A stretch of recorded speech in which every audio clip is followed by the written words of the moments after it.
রাজ্য রাজনীতিতে মাথা বিজেপিকে সম্মুখ সমরে প্রদ্যুৎ বিরোধিতায় মুখ্যমন্ত্রী থেকে শুরু করে মুখ্যমন্ত্রীর কুশ পুত্তলিকা দাহ কিন্তু অনেক প্রশ্ন তৈরি করছে। একদিকে প্রদ্যুৎ কিশোর মানিক্য আর অন্যদিকে মুখ্যমন্ত্রীর নেতৃত্বে শাসক বিজেপি দল।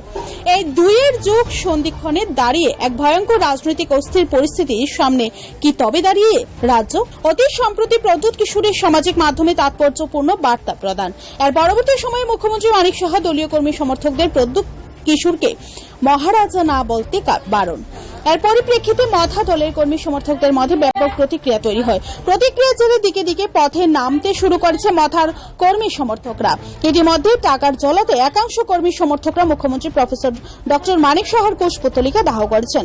এহেন সরগরম রাজনৈতিক পরিস্থিতির মধ্যে আজ রাজ্যে প্রত্যাবর্তন করেছেন মথা সুপ্রিমো প্রদ্যুৎ কিশোর। শিলং থেকে রাজ্যে ফিরে প্রদ্যুৎ কিশোর রাজ্যের আন্তর্জাতিক বিমানবন্দরে সাংবাদিকদের সাথে কথা বলতে গিয়ে তাৎপর্যপূর্ণভাবে দাবি করলেন আগামী দিনে রাজ্যবাসীর স্বার্থে লড়াইয়ের পথে নামতে চলেছে মথা। বিশেষ করে এই সময়ের মধ্যে দলকে সংগঠিত করার প্রশ্নে তৃণমূল স্তর থেকে শীর্ষ স্তর পর্যন্ত ব্যাপক রদবদল করা হবে বলে ইঙ্গিত দিয়েছেন প্রদ্যুৎ।